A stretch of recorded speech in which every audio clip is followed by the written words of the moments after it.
Good afternoon बच्चों। Bharti boarding school में आपका स्वागत है। मैं मनीषा, आपकी हिंदी टीचर। पिछली क्लास में हमने हिंदी व्याकरण का पाठ 2 वर्ण विचार शुरू किया था। उसमें हमने वर्ण किसे कहते हैं, वर्णों के भेद, वर्णमाला, स्वर, व्यंजन और उनके भेद हमने सब पढ़ लिए थे। आपने याद भी कर लिए होंगे और अपनी कॉपी में लिख भी लिए होंगे, है ना? Yes ma'am. तो मैं आपसे कुछ क्वेश्चन पूछती हूँ, उनसे बताइए। उच्चारण के आधार पर व्यंजन के कितने भेद होते हैं? मैम, उच्चारण के आधार पर व्यंजन के 2 भेद होते हैं, नाम बताइए। अल्पप्राण और महाप्राण। महाप्राण किसे कहते हैं? मैम, जिन वर्णों के उच्चारण के समय हवा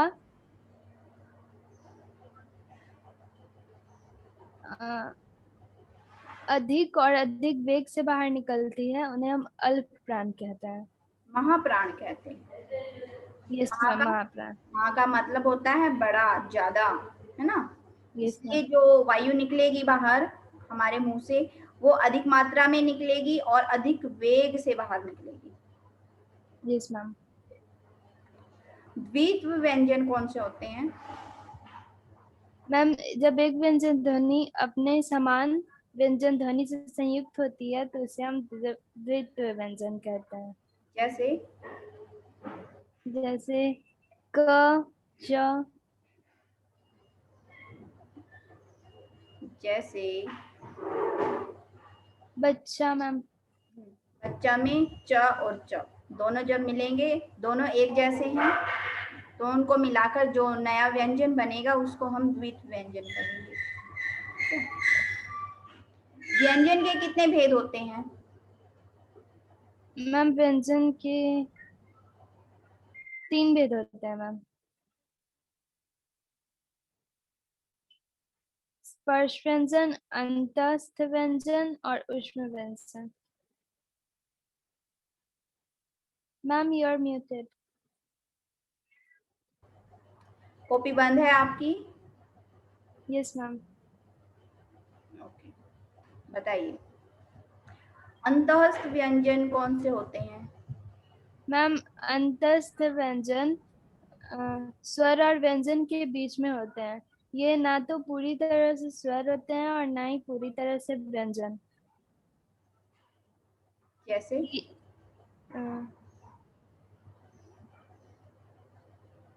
जैसे यर, लवा। 4 होते हैं। Yes ma'am. Very good. तो आगे करते हैं हम अपना। Okay ma'am.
आगे आता है वर्ण संयोग।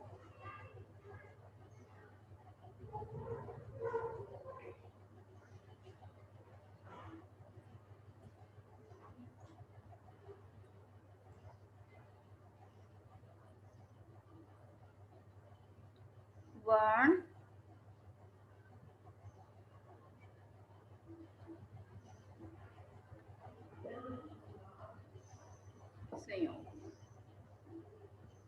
पता है आपको वर्ण संयोग किसे कहते हैं?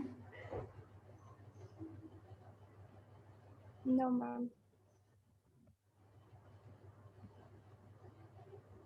वर्ण संयोग, संयोग का मतलब क्या होता है? मिलना, है ना? जब वर्ण से वर्ण मिलते हैं तो उनको वर्ण संयोग कहते हैं।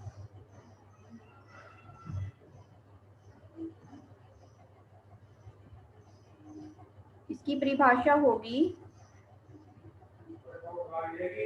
वर्णों के आपसी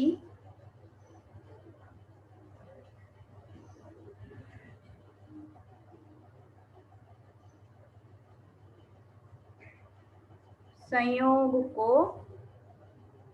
क्या बोलेंगे? वर्ण संयोग।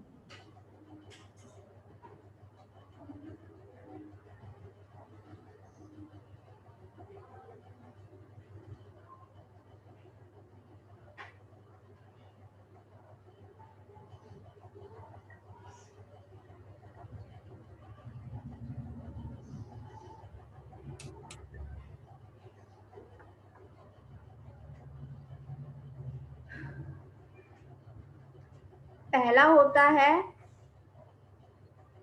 व्यंजन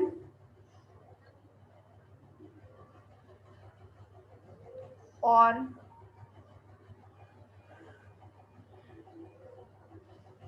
स्वर का।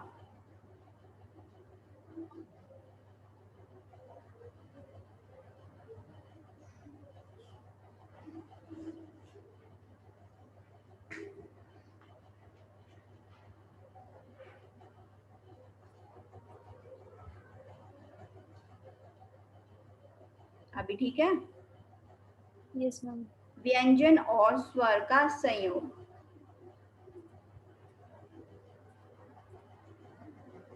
कैसे होगा?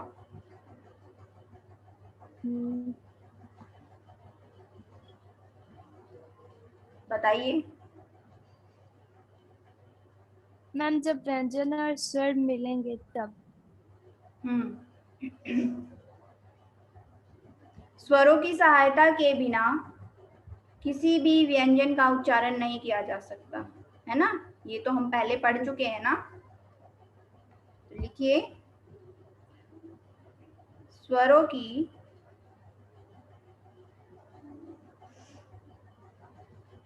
सहायता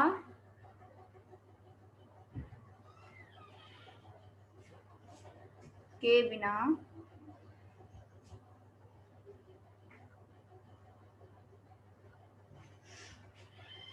व्यंजन का या व्यंजनों का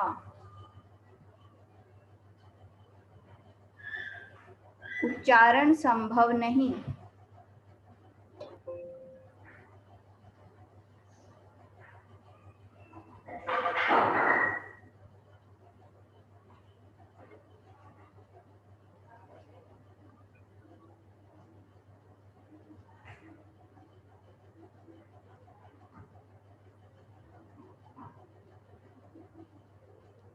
जब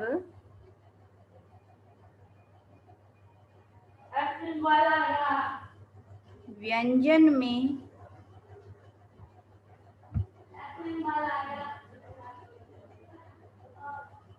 स्वर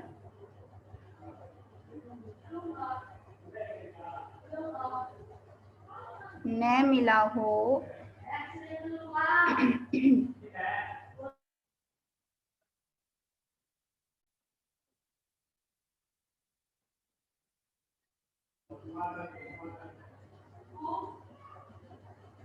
जब स्वर व्यंजन में स्वर न मिला हो तो उसके नीचे क्या आता है?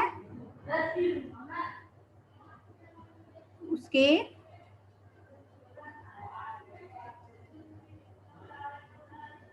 नीचे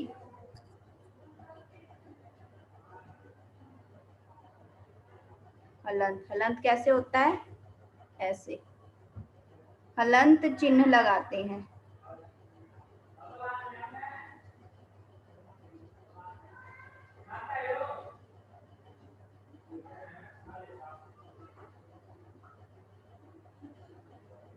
क्या?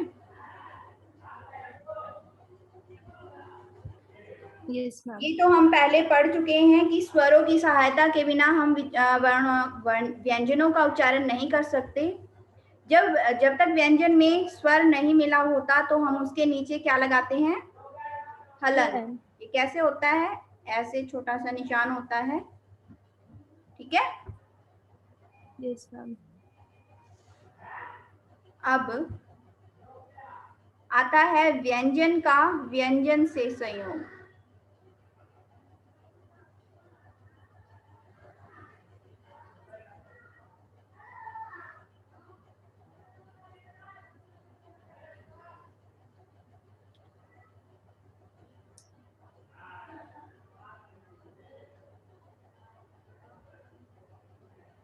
व्यंजन का व्यंजन से संयोग।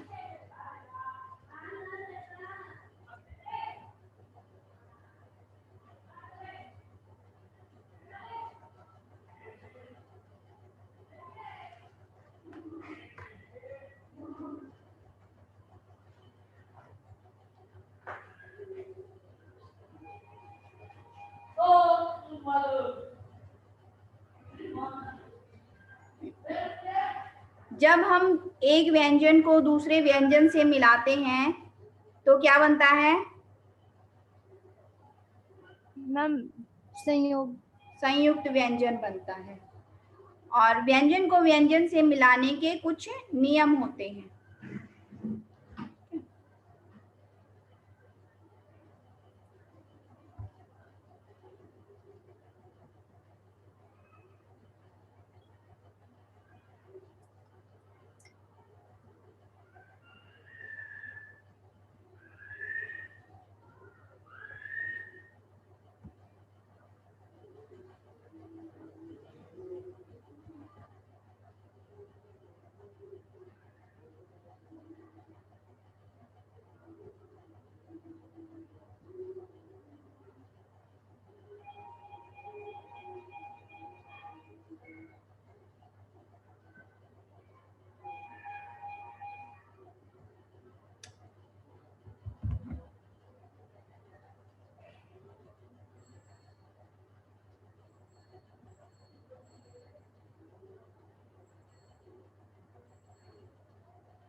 जब हम एक व्यंजन को दूसरे व्यंजन से मिलाते हैं तो एक नया संयुक्त व्यंजन बनता है। व्यंजन को व्यंजन से मिलाने के कुछ नियम होते हैं। आपने ये लिख लिया है?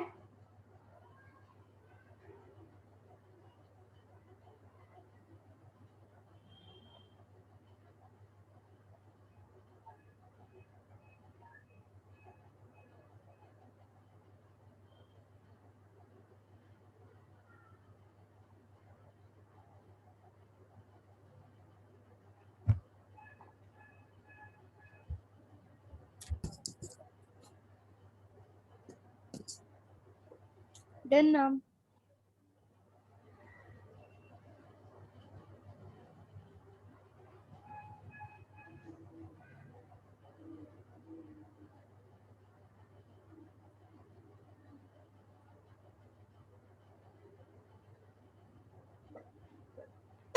पहला होता है, ma'am your voice is not clear. my words is not clear.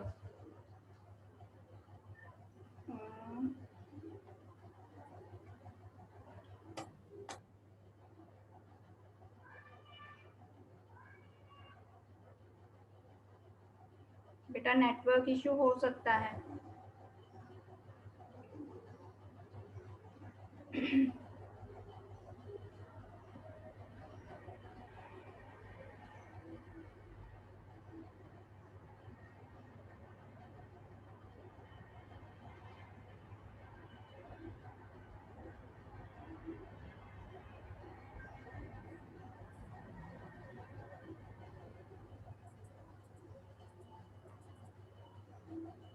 Hello Sansi.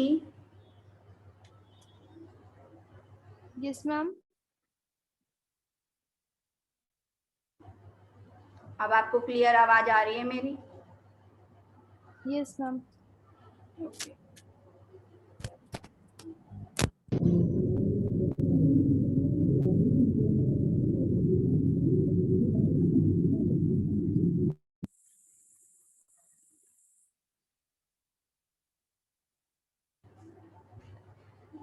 पहला नियम होता है पाई वाला, ठीक है।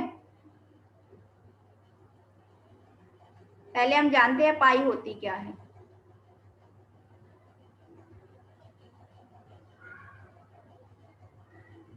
जिन व्यंजनों के अंत में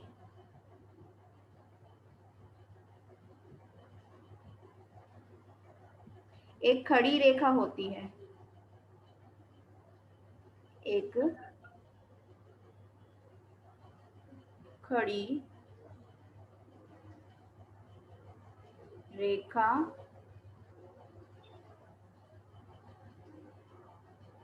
होती है, वो क्या कहलाती है? पाई। पाई। उसे पाई कहते हैं।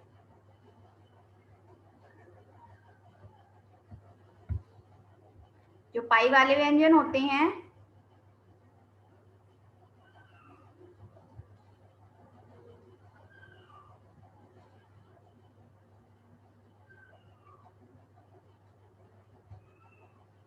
कौन से होंगे?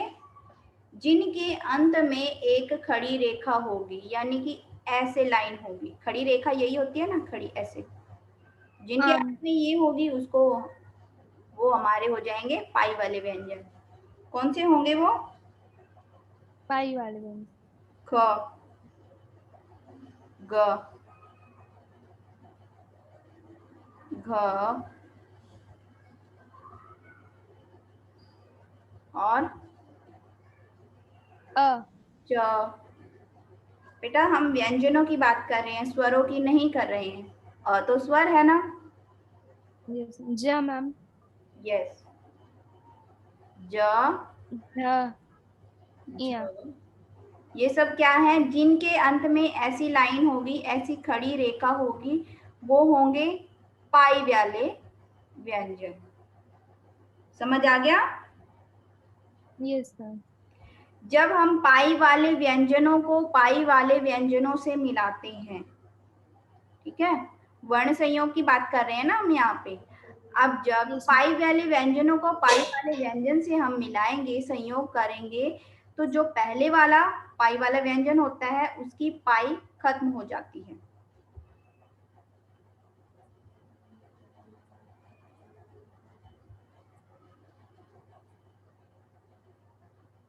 तो लिखेंगे जब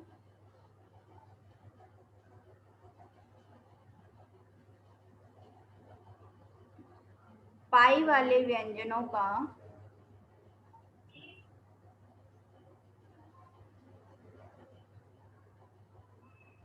संयोग कराया जाता है,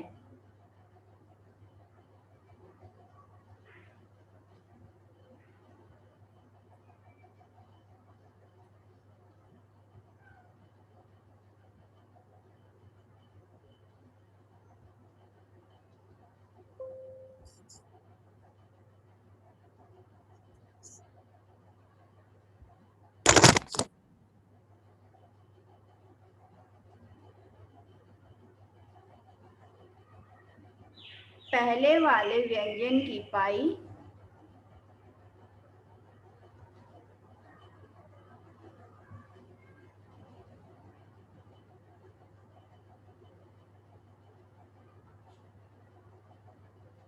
समाप्त हो जाती है।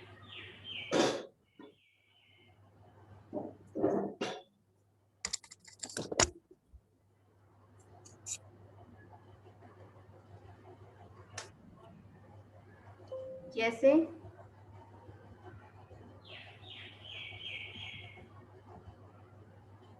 कोई भी ले लीजिए आप, कोई भी व्यंजन। यहाँ पे मैंने स और त लिया। ठीक है, दोनों पाई वाले व्यंजन हैं, खड़ी पाई वाले। Yes ma'am.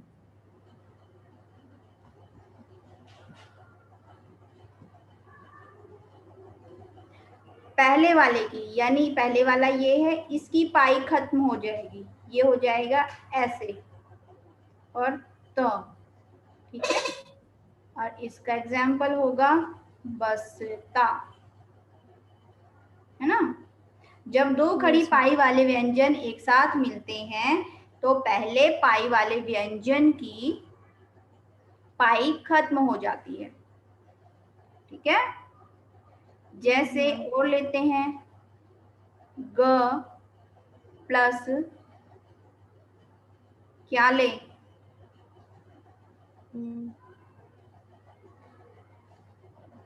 य। या क्या बन गया, य। गए। इसका एग्जाम्पल होगा योग्य। समझ आ गया। Yes ma'am. ये इसका पहला नियम था, व्यंजन से व्यंजन के संयोग का। अब दूसरा होगा हमारा बिना पाई वाले व्यंजन।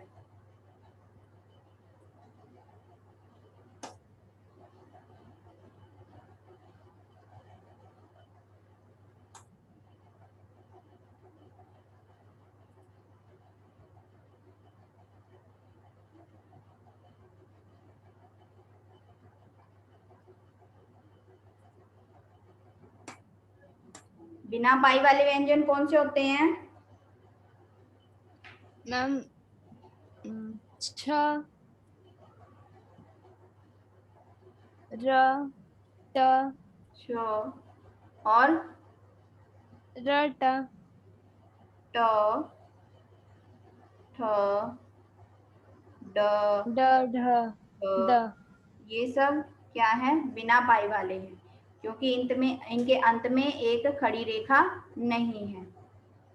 ठीक है, जब ये किसी व्यंजन से मिलते हैं और हाँ, जब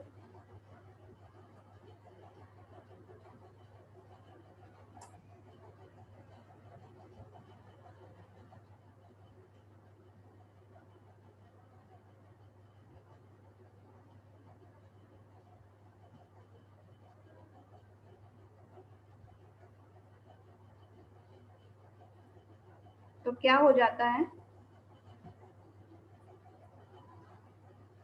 तो क्या करते हैं, हल चिन्ह मैम या हलंत, है ना, हल चिन्ह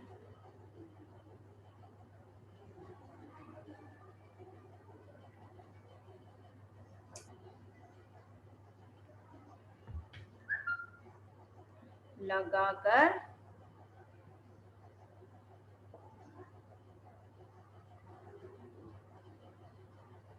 दूसरा व्यंजन पूरा लिखा जाता है।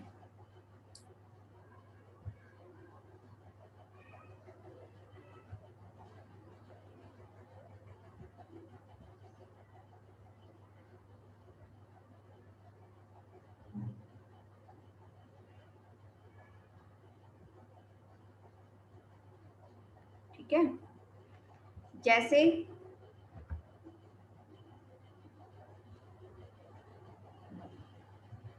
ट और ट, दो लिया मैंने, दो ट लिए तो क्या होगा,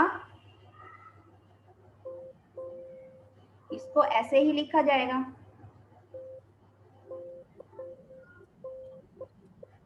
लट्टू, है ना। दूसरा लिया द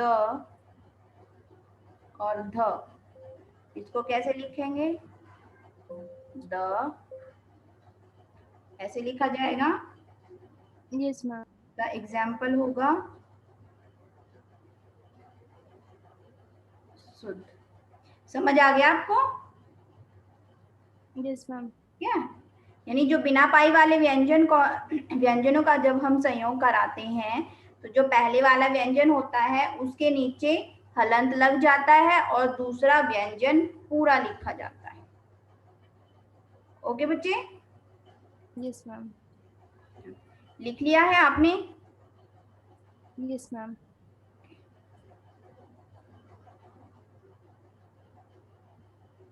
अब तीसरा नियम होगा इसका,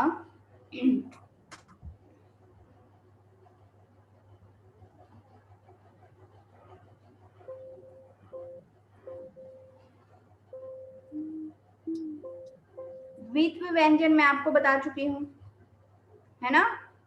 जब एक समान दो ध्वनियां मिलती हैं तो द्वित्व व्यंजन बनता है। क्या वो लिखने की जरूरत नहीं है क्योंकि हम वो लिख चुके हैं। अब आगे आता है र में। जब र का किसी व्यंजन से संयोग कराते हैं तो क्या होता है?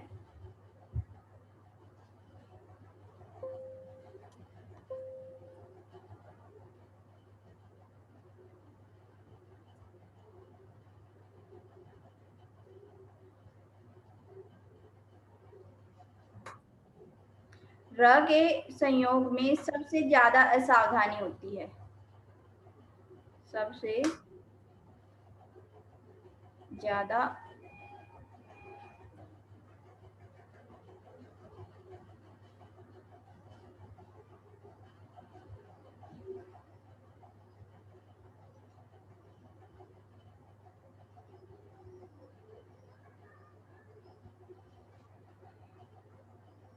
इसको नहीं लिखते हैं,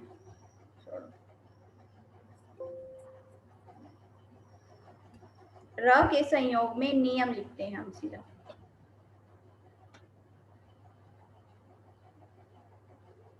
पहला होता है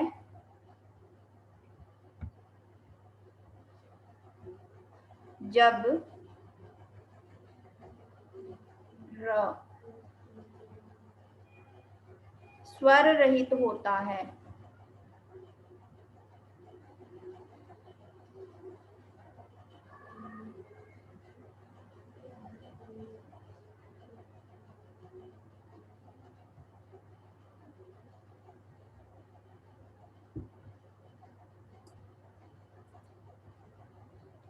तो यह अपने आगे वाले वर्ण पर लगाया जाता है।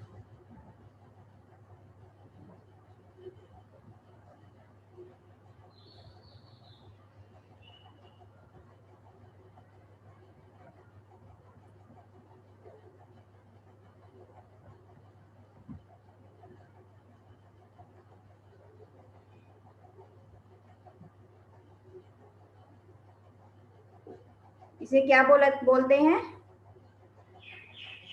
रेफ।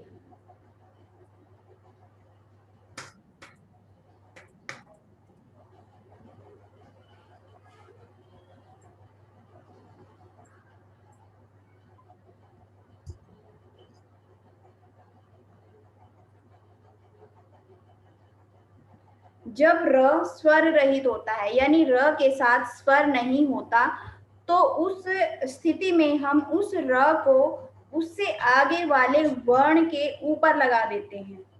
ठीक है, जो ऊपर वाला र होता है उसको क्या बोलते हैं? रेफ। रेफ बोलते हैं। इसके एग्जाम्पल देखते हैं, जैसे र और व। इसमें जो ये र है इसमें स्वर नहीं है, नहीं है ना स्वर, तो इसको हम कैसे लिखेंगे?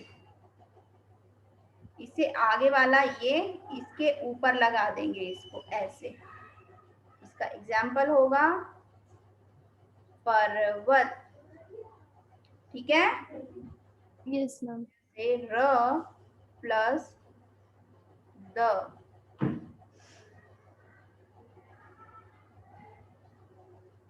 जो ऊपर पर्दा। वाला र होता है क्या बोलते हैं उसको? रेफ, दर्द। समझ आ गया? Yes ma'am. अब दूसरा होता है जब र स्वर के साथ होता है। दूसरा नियम होगा इसका,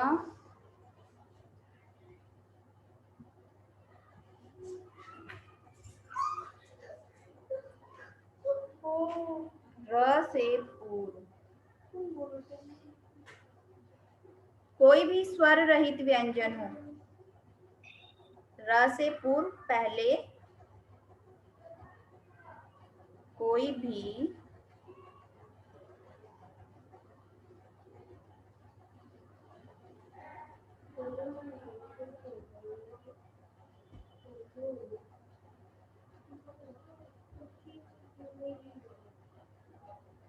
र से पहले कोई भी स्वर रहित व्यंजन हो तो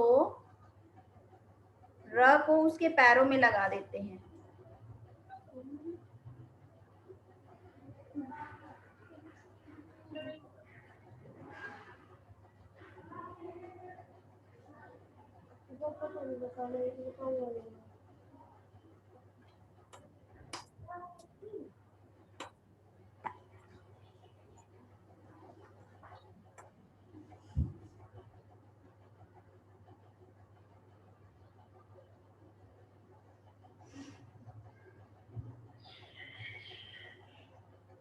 र को उसके पैरों में लगाया जाता है और इसका प्रयोग, और इसको क्या बोलते हैं हम? जो नीचे र लगाया जाता है इसे पदेन-र भी कहते हैं ना, पदेन-र।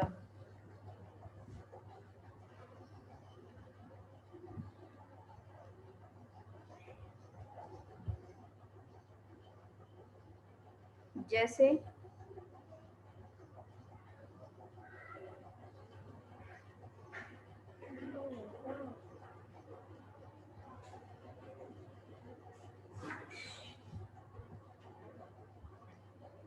जैसे प, ये स्वर रहित है प और उसके बाद र है, तो हम इसको कैसे लिखेंगे? र को पैर के नीचे ऐसे पैरों में लिख देंगे, है ना। इसका एग्जाम्पल क्या होगा? प्रकाश, ठीक है। और त, ये भी स्वर रहित है, इसमें हमने र मिलाया, क्या हो जाएगा? ऐसे करके लिखा जाएगा त्र, है ना, मित्र, ठीक है। इसको ऐसे भी लिख सकते हैं हम, ठीक है बच्चे, समझ आ गया?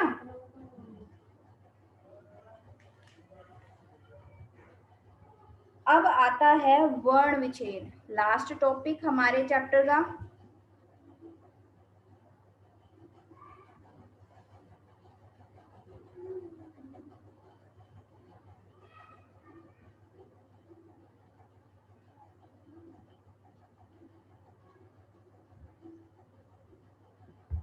वर्ण विच्छेद किसे कहते हैं?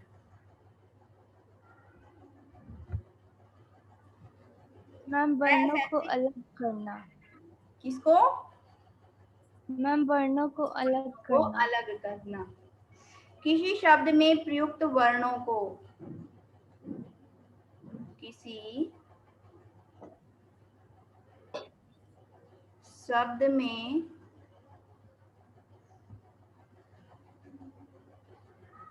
प्रयुक्त वर्णों को अलग अलग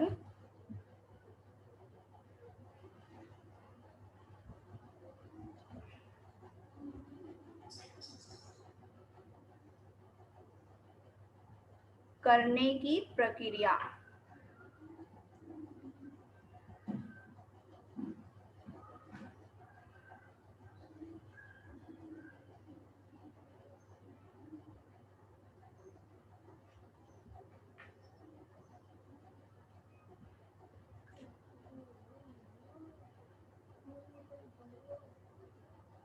प्रक्रिया को वर्ण विच्छेद कहते हैं।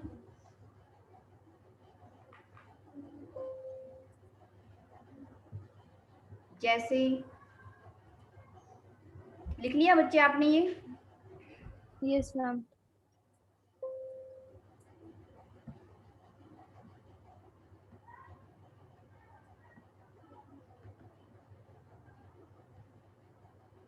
जैसे मैंने लिखा जल, इसके वर्णों को अलग अलग करके लिखना है। कैसे लिखेंगे? ज, मैम ज आ ल आ। हाँ, ज, अ, ल और अ। ठीक है। क, मल, कमल। कमल को कैसे लिखेंगे? क, अ म अ ल। म,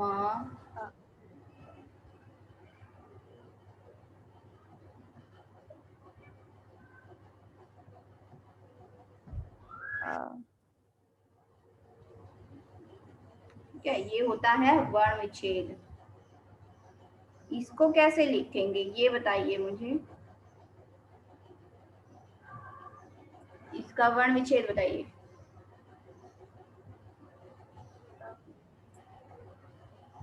और इसका भी लिखिए, लिखिए।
सही लिखा है आपने? No ma'am.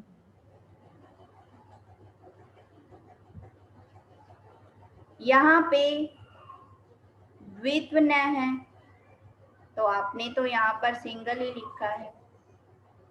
एक और आएगा ना यहाँ पे ऐसे, है ना? Yes ma'am. उ, तो,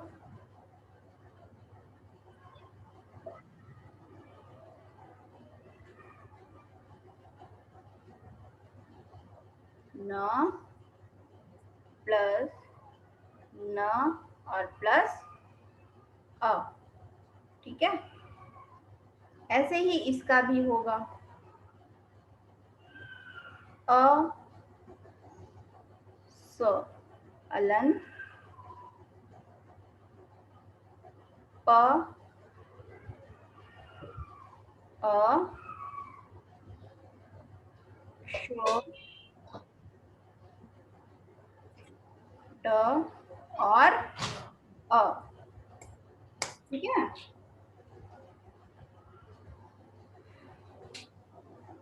समझ आ गया सैंसी? Yes ma'am. ओके, इसी के साथ ही हमारा सेकंड चैप्टर पार्ट 2 वर्ण विचार खत्म होता है। आपको इस पार्ट से कोई डाउट है जो आपको समझ ना आया हो? No ma'am, no doubt. No doubt. एक बार चेक करिए अपनी कॉपी को ओके। और फिर बताइए मुझे।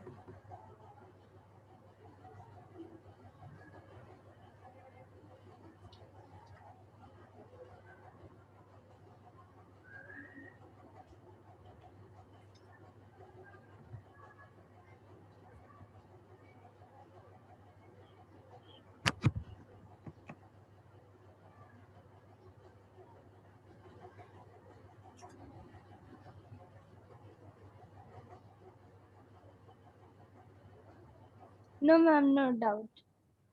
ओके, तो जब हमारी अगली क्लास होगी उसमें आप ये पूरा चैप्टर लर्न करके आओगे, मैं आपसे कोई भी प्रश्न पूछ सकती हूँ, ठीक है? Okay ma'am. Okay,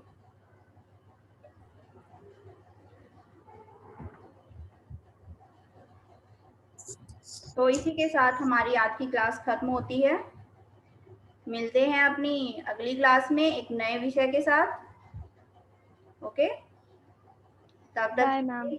bye bye बच्चे।